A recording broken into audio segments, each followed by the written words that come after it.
지금 사실은 제가 북한에서 온 지 오래됐고 그동안 또 저는 사실 평양에 못 가봤어요. 근데 평양에서 또 러시아 감독이 이렇게 찍어서 다큐멘터리를 찍었다고 하니까 요즘 많이 평양 주민들이 변화돼 있고 평양도 많이 변화됐다는 얘기를 듣긴 했지만 또 다큐멘터리로 최근의 상황을 볼 수 있다는 게 너무 기대가 되고 또 그렇지만 사람들의 어떤 생활이나 이런 것들은 변했지만 아직 그 체제는 변함이 없잖아요.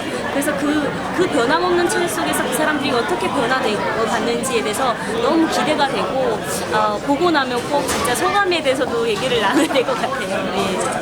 많이 없다 보니까 평양의 소식은 접하기가 쉽지가 않아요. 저희 친구들도 오늘 많이 보러 왔는데 이렇게 평양의 공간을 시각적으로 볼 수 있다는 게 굉장히 새롭고 또 감독님이 러시아 분이잖아요. 비탈리 만스키라는 분이. 그래서 그분이 또 외국인이 본 그런 북한은 어떻게 조명될까 이런 것들도 많이 기대가 됩니다.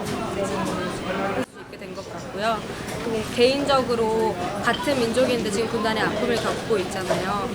더 많은 이런 좋은 작품들이 나왔으면 좋겠고 정말 우리가 사람 대 사람으로서 북한 주민들을 만날 보일 수 있는 그런 미디어의 그런 노력들이 더욱 활발하게 이루어졌으면 좋겠다고 생각합니다.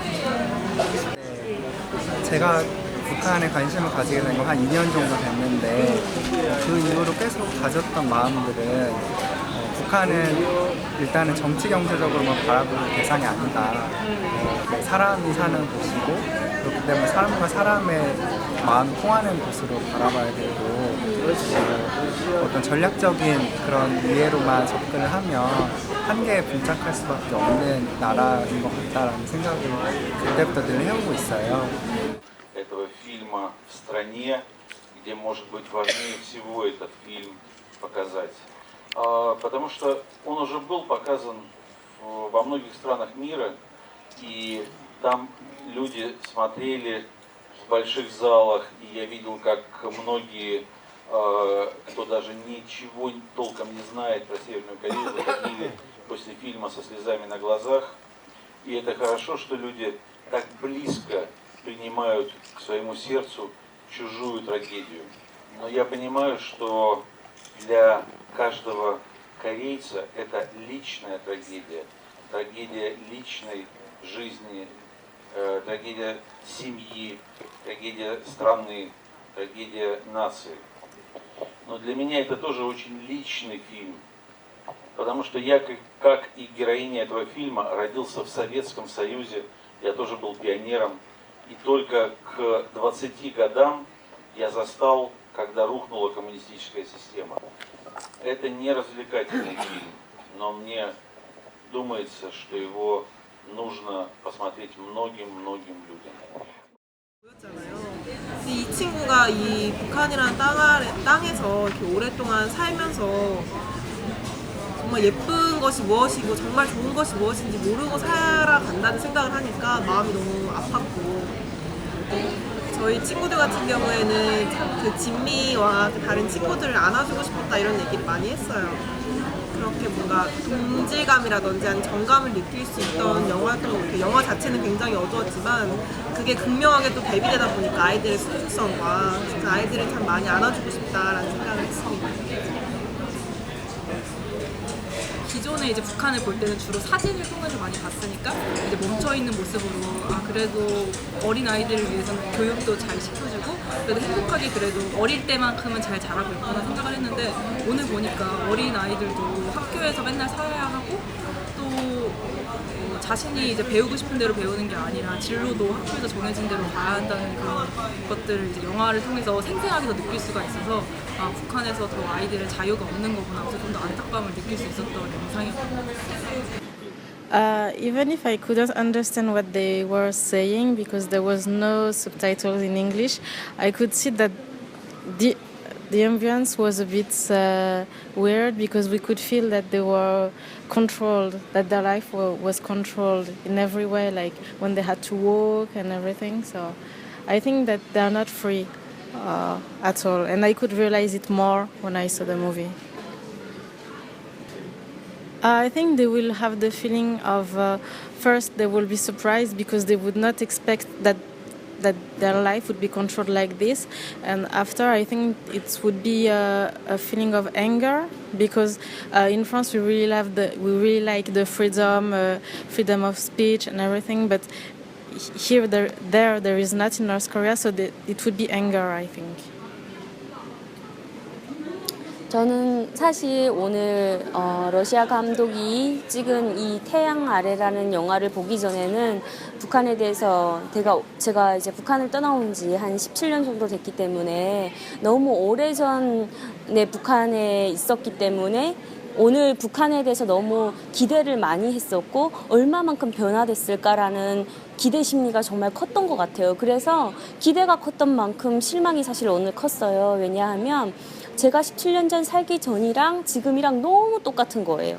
그 체제는 그대로 유지되면서 그 체제 안에서 사는 사람들의 모습들이 자기의 어떤 주체적인 어떤 주체성이 없고 너무 피동적으로 그 체제 안에서 그대로 그 체제에서 속해서 그냥 사는 그런 모습들이 복종해야 되는 그런 모습들, 당의 어떤 노선이나 또는 사회의 어떤 구도나 이런 것들이 거기에 순종하면서 살아가는 모습들이 자유스럽지 못한 그 안타까움이 있었던 것 같아요. 그리고 학교를 봤을 때 이 진미가 정말 어린 아이임에도 불구하고 한창 뛰어놀면서 정말 철없이 웃어야 할 나이에 저 김일성 그 교훈 말씀을 이야기하고 그 옛날 때 이야기를 지금도 하면서 달달달 외우듯이 제가 사실 북한에 있을 때 17년 전에도 소년단원으로서 4월 15일에 소년단에 가입을 했었어요. 그런데 그때는 정말 철이 없었고 또 그때 당시는 정말 제가 그런 공포 같은 걸 못 느꼈어요. 그때 소년단에 가입할 때는. 근데 지금은 대한민국에 와서 이렇게 자유를 느끼면서 살아왔던 지금에 와서는 그 북한 체제를 보면서 거기서 나오는 구령들, 차렷, 시앗 이런 구령들마저도 너무 공포스럽게 느꼈어요. 왜냐하면 그들에게 정말 자유스럽게 하는 게 없고 어떤 그 체제 안에서 강압적인 모습들, 그것들이 지금은 이제 성장해서 모든 걸 아는 시점에서는 그게 너무 공포스럽게 다가와서 힘들었고 또 진미가 느끼는 그 슬픔들을 함께 느끼면서 너무 힘들었었어요. 저 어린 나이에 정말 저런 아이들이 자유를 누려야 되는데 아직 느끼지 못하는 것. 그리고 거기 정말 진미 어머니가 근무하는 공장에서 이제 콩우유를 만드는 공장이잖아요. 그런데 평양에서는 콩우유를 만들어서 학생들에게 공급하지만 지방에 있는 학생들은 콩우유를 받아 먹을 수가 없었어요. 저희 때는 우유를 먹어본 적이 없어요. 학교에서 공급해 준 적이 없었어요. 그래서 하물며 정말 평양에서 살다가 전학 온 학생이 한 명이 있었는데 그 학생이 점심시간에 컵을 책상 위에 이렇게 올려놓는 거예요. 그래서 학생들이 너 왜 컵을 올려놓니? 하니까 여기서는 빵과 우유를 안 주니? 이러는 거예요.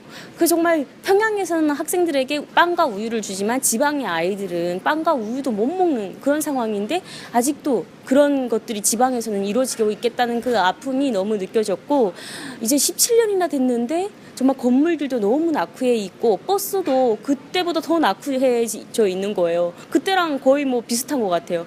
막 그때도 저희 때도 전력난이 심해서 정말 버스를 타고 갔던 사람들이 도중에 내려서 버스를 밀고 갔어요. 얼마나 힘들어요. 버스를 타고 가야 되는데. 근데 지금도 정말 사람들이 버스를 밀고 가는 새로 만든 차라고 하지만 실제로는 새로 만든 차가 아닌 차를 새로 만든 차라고 보여주기 식으로 그렇게 해서 끌고 가는 모습이 너무 안타까웠고 북한 인권 활동을 하는 입장에서 빨리 저들이 자유를 누릴 수 있는 그런 날을 앞당기기 위해서 내가 북한 인권 활동을 더 열심히 해야겠다는 그런 다짐을 하게 됐던 계기를 가졌던 것 같아요.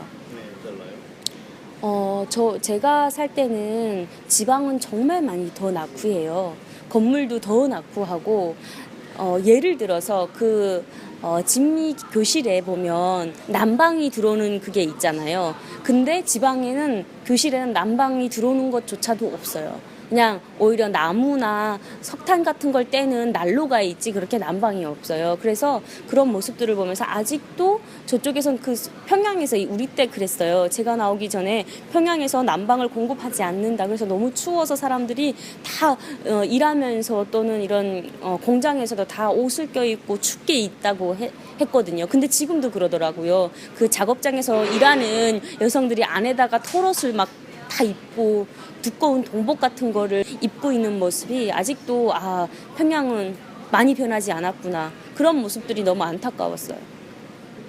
거의 그런 점에서는 체제의 체계나 이 조직 체계나 이런 것들은 다 지방하고 거의 똑같아요. 왜냐하면 체제는 다 똑같잖아요. 당에 충성해야 되고 조직에 딱 복종해야 되는 거. 그런 것들은 지금도 똑같더라고요. 그래서 지방에서도 공장 부문단이 별로 모이면 그렇게 복종하고 사로총위원장이나 또는 청년동맹위원장이나 뭐 당비서나 이런 사람들이 행사를 주최할 때 하라는 대로 하는 그런 경향이 있어요. 근데 그런 모습들이 지금도 보이는 거예요. 그래서 정말 안 변했다. 그런 게 너무 안타까웠어요. 북한에 대해서 많이 변했다고, 북한이 지금 변화되고 있다고 말하는 사람들이 정말 많은데 이 영화를 저는 지금도 변하지 않고 있다. 그 체제가 변하지 않았기 때문에 그 속에서 살고 있는 사람들이 자유를 누리지 못하고 살아가는 그 모습들이 아직도 그대로라는 것을 좀 소개하고 싶어요. 그래서 그 영화를 통해서 북한 주민들이 하루빨리 자유를 누릴 수 있는 날을 좀 더 어떻게 하면 앞당길 수 있을까 그런 생각을 좀 하면서 이 영화를 본다면 좋겠다는 생각이 들었어요. 울지 마요. 대신 좋은 것 대해서 생각해봐요. 참으로